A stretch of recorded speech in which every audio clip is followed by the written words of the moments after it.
Oui, merci, Monsieur le Président.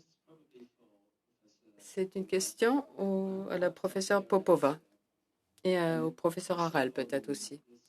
Je voudrais parler de la question de porte de sortie, là, parce que la seule porte de sortie que vous nous avez offerte, et il y avait une nuance dans le dernier échange, c'est un changement du régime, hein, en décapitant la personne qui est au pouvoir.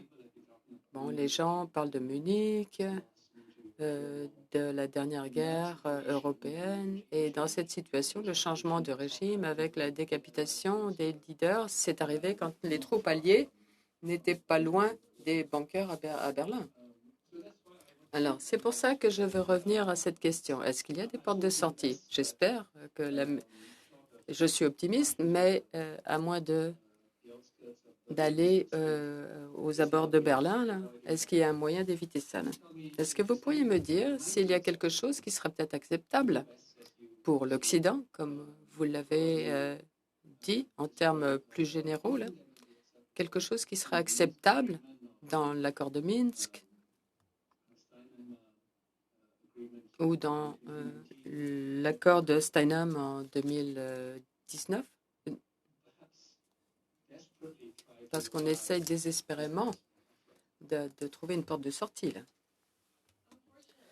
Malheureusement, je ne pense pas qu'il y ait rien, quoi que ce soit dans l'accord de Minsk qui peut être réutilisé. L'accord de Minsk, dans ses fondements, c'était une tentative des Russes à essayer d'insérer un cheval de Troie dans l'État ukrainien.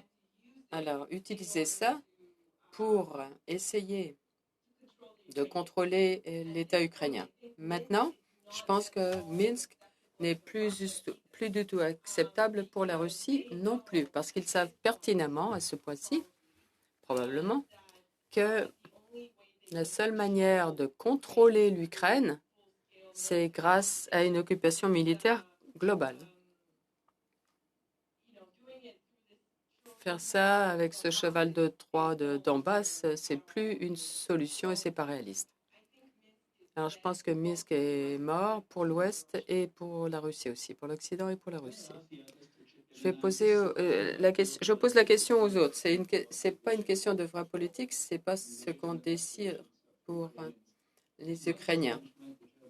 Est-ce que les Français, les Allemands, les Canadiens vont dire, ben peut-être qu'il y a quelque chose dans l'accord de Minsk qu'on pourrait utiliser ou modifier ou utiliser.